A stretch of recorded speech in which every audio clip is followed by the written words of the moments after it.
Welcome to the third edition of Gauteng Live, your premier lifestyle, entertainment, culture, creative expression, and everything in the golden economy of Gauteng. This is the Golden Province, GP Lifestyle. I'm here joined by the Deputy Minister of South Africa, Republic of South Africa, Department of Sports, Arts, Culture, and Recreation, Mempis Mabe. Welcome to Gauteng Live. We are coming direct at the Delicious International Food Festival. A very cold Saturday, but I guess the music, the food, and good company always can keep us warm. Welcome to our edition. Thank you very much, and thanks for having me. We are now here meeting at the crossroad and the intersection between culture and heritage as we celebrate both Tourism and Heritage Month.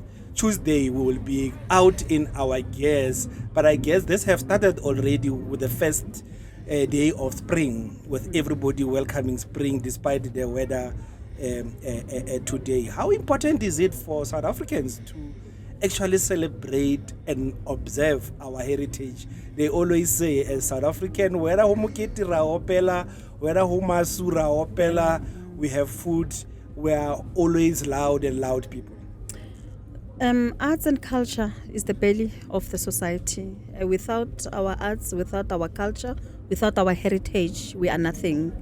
And you can see even today, there is no weather formed against us. That you see, people have came out in their numbers to come and celebrate. They are here because of not international artists as such, because if you look at the time when the gates were opened, people were here already in their numbers, so they also want to enjoy the local music as a foundation, of course, of our society. So we are diverse people, and what brings us together, of course, it's our different languages. South Africa, we are lucky. As things stands now, we've even formalized sign language, so we are 12 official languages. So that's what brings us together and what makes us unique, as a country. I guess that's what makes us unique. And South Africa, recently we had the United Nations World Heritage Council, UNESCO, declaring some of our pristine heritage sites. Here in Gauteng, we saw the Union Buildings, Constitution Hill, the streets of Orlando West in Soweto. We saw the Val, the Sidibeng, yes. Sharpeville Memorial, and the Sharpeville burial sites declared World Heritage Site. How significant are these sites? I guess now, as they are declared World Heritage Sites, they just no longer belong to South Africa, they belong to the people of the world. I think also we need to appreciate the work that comes with that, and the lobbying also that takes place. And also, it's a highlight of our first 100 days in office. Exactly. In fact, let me share the joke with you. The first file that was presented to myself and the minister after we've been appointed was about the team from the heritage site that was going to India for the same conference. For the conference. And I read, and the only thing that I could pick up was that there was a trip for a group of people going to India, and I was reluctant to sign. And I said to the minister, I'm not signing. Because now Batomile, they want to travel. Yes, and one of the advisors, in the minister's office, Bakang, she read to understand and came back to us and said, no, this is important. It's about the heritage sites, and she made us understand, and we signed, last minute. I think we signed Friday afternoon when they were supposed to leave in the evening. And they went, coming back, they presented the report, and they were celebrated. We actually hosted a dinner for them coming back, just to celebrate our heritage, of course, with rich history. That cannot be wished away. And I guess that's some of the unsung heroes, and these are the things yourselves as political principals. People don't get to see the behind the scene things. They see before the announcement in India. There's all this work that gets to happen. Fortunately, in the space I'm in, we worked probably for the past 6 years in getting the Gauteng sites, working together with the National Heritage Council and your department. So thank you very much, Minister, Deputy Minister, and the team, and hardworking public servants there that continues to work behind the scenes and make South Africa, just in the space of 30 years, we have more than 11 World Heritage Site, a significant achievement. And now when we intersect that with the music, we saw the likes of Tyler bringing in another award after award, and not be shy to say, I'm a proponent of Amapiano. I come from a Gauteng township, but I am a representation of Africa and excellence, and our music must not be categorized as African. Our music must be global because it's world-class standards. Your message on that? Indeed. In fact, before, when we used to travel, when you say you come from South Africa, people will say, oh, Nelson Mandela. But of lately, when you say South Africa, they say, Amapiano. Mapiano. Yeah. So our music, it is indeed world-class. You know what, you go to restaurants, you listen, they play. You know, after the third song, it's a South African song that plays. You know, either local restaurant, local salon, pubs, you know, everywhere, pubs, South African music finds expression. But whether royalties are paid to our artists, that's something else that we really need to fight hard as the 7th administration to make sure that their royalties, you know, they do get paid to relevant people. In fact, that has been crime, you know, that has been happening. And our artists, they definitely need support. Tyler might be popular today. If he is not protected by the correct legislations, he will not be able to sustain his fame. He will be used like others. So we are coming with an intention to protect the rights of our artists. I think that's good news. You being an artist across the range, whether you are a creative artist, whether you are doing music, whether you are doing sculpture, whether you are doing fine arts, the message is clear from the Deputy Minister that we need to protect. We need a piece of legislation that empowers artists, but that also protects them from world monopolies. This music streaming that are global, that starts cannibalizing on some of our artists. And I guess it's not even just in the sports, arts and cultures. In the sports space also, we have been able to make waves. At Delicious here, I see you are wearing the Tepo jeans t-shirt. Shout out to my boy, Tepo Mutlala, Tepo jeans. And the significance that I'm looking at this message, and Tepo has been one of those pioneers, a real creative genius from a township, Tsakani in Gauteng, working on messaging, starting from we the people, encapsulating our constitutional provisions, and now to embracing inclusivity with the sign language. How important is the interface between products that are representation of our South African heritage with platforms like this? People might have got the sounds, the entertainment, but surely you go away with something that have put the money on the pockets of the entrepreneur, but you wear it on your chest with pride. I guess, DM. Local is lekker. Yes. In fact, I'm wearing local clothes from Bato.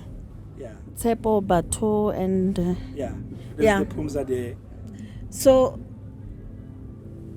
there will be no point for us to have local designers, and we will then opt to buy, international brands. Local designers, if they sell to you, it's only 3 or 4 that we know their clothes, they don't come cheap. but to sustain local economy. The GDP can only grow if we support local designers. So we want to also send a strong message that in everything that you wear, at least all of us, we put more than 3 items. A t-shirt, it should be either local, or shoes must be local. A beanie like A this. beanie must be in everyday Yeah. local clothing must find expression I mean, in our fashion. I mean, knitting, Knitting, the beanie, I got But they did not make money out of that because we never believed in what they are doing. So I mean, look at this. This is locally made. Yeah. Even the material, it is locally sourced. And look how stunning it Yes, is. so we cannot complain about job creation. There's no one who's going to come from anywhere and create jobs for us. We need to create our own jobs, and we need to support those that are creating jobs. I guess now with these events, I mean, I was telling my other guest earlier on that there is 120 American Caribbeans that flew all the way from the US to come to Gauteng. They want to explore. They want to explore Cradle of Humankind. They will be going to Constitution Hill. They will be doing the Dinokeng. Some of them are here at the festival. When we looked at the ticket sales for Delicious, 1,200 people from Botswana bought tickets to come into the space. So this is how big events drive increased visitation. Yes. They drive increased revenue. How do we make sure that we have the consistent, permanent signature events that people know on this day in September every year? I am Yawa Egoli. And how does government come in and support? Not necessarily coming in to take money from hospital and put it in an event, but making sure that the event is able to make impact in the lives of entrepreneurs and the value chain that is out here. Partnership with government, it's quite important in such big events because we can just do free marketing for them. If we have international guests attending this year, it's unfortunate that the weather is not that good, but in the next year it will be doubled. Exactly. If we have these small businesses that are selling local markets, we need to subsidize them as well. I'm also quite worried about the stalls where they are situated. The positioning is not good. Design thing that we need to fix. But I'm saying that government's responsibility is to create an enabling environment, is to support, is to forge partnerships. Like I've said, we can also do free marketing, and that's how such programs can be sustained. Without government, such programs will not survive on their own. So, DM, I want us to look into issue of products and products development. I mean, you go to Washington, the closest you can get to the White House is by that fence. But right there are enterprises from small businesses. You can get a coffee mug, DM, of the White House as a visitor. You take it home. At the Union Buildings, our own space, you even walk up the stairs, you pass the biggest statue of Nelson Mandela in the world, and you go up to the stairs. That's how open we are, almost into the Union Building. But there's no T-shirt, there's no memorabilia that represent the Union Building. And your message, and I guess this is how learnings from other places takes place, that we all don't have to do dishwashing. We all don't have to take those wood and make those giraffes for the Chinese to take home, and then they can't fit in an aeroplane. How important is it to create products that represents our heritage? Now, if we say Union Building is a World Heritage Site, what do we have that gives visitors a sense of the Union Building, a sense of a Constitution Hill, a sense of a Maropeng? Well, that is your responsibility as tourism and my responsibility as arts and culture. Maybe to create a business present around the Union Building. And you've also made an important point comparing the Union Building with the White House. The Union Building belongs to the people. That is why there are no boom gates and so that's why we allow the people to get the connection, Lee Nelson Mandela, and those steps and the steps that you go up and yes. So I think it's another opportunity that can be explored if maybe we would want to create a business presence there. We might look into that. We can partner with Gauteng Department of Arts and Culture and Tourism. Yeah. And maybe other provinces as well. They might take interest, but it's a good point. We can look into that. There it is, right there. That's how we are connecting. Music festivals, events make us connect, but they also allow us to interface and share ideas. So we're looking forward, DM, to that project and start getting it out, because that's an opportunity for our crafters. Otherwise, you're going to start seeing Chinese companies are going to start stuff that are not made up here and coming up. In fact, I agree with you. Maybe not only Union Building, also assist to identify strategic spots where we can allow and support our local markets to go and display their products, because that's the only way that we can support them. We provide maybe portable ablution facilities, security, cameras, and with time, people will get used to the fact that certain corners, that's where you get the best crafts. Yes. Yeah. Imagine we have, Vilakazi Street is the only township street that is in a monopoly.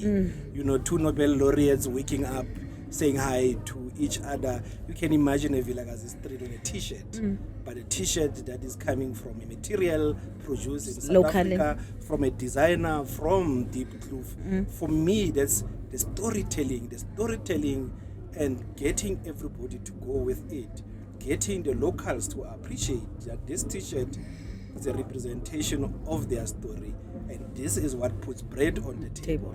And I guess that's where people will start appreciating the value of the creative economy, the value of the visitor economy, DM. But coming out of that, we're at a festival, it's cold, but the music it's pumping right now is the young creatives that are paying tribute to the fallen hip-hop acts, your Ricky Rick and the like.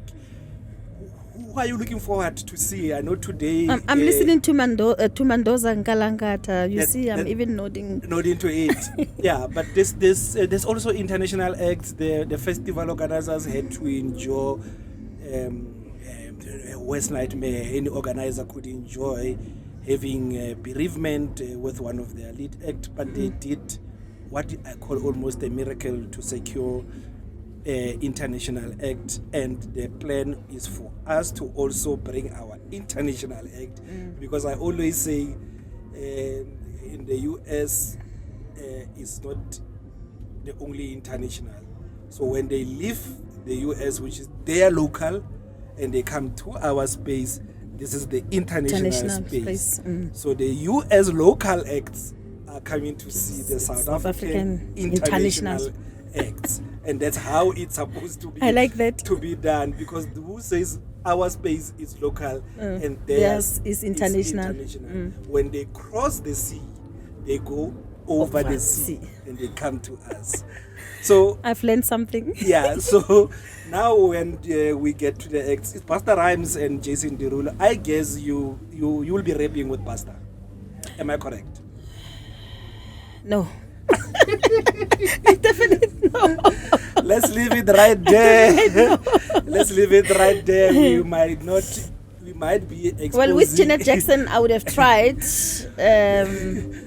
Yeah. That also exposes my age. Yeah. So that's why I'm saying we are not in the intention of exposing age. Anyway, age ain't nothing but a number. Okay. That's another segment of Gauteng Live, your premier entertainment, lifestyle, visitor economy, and the creative space channel right here in the Golden Province of Gauteng. Thank you very much, DM, for joining us.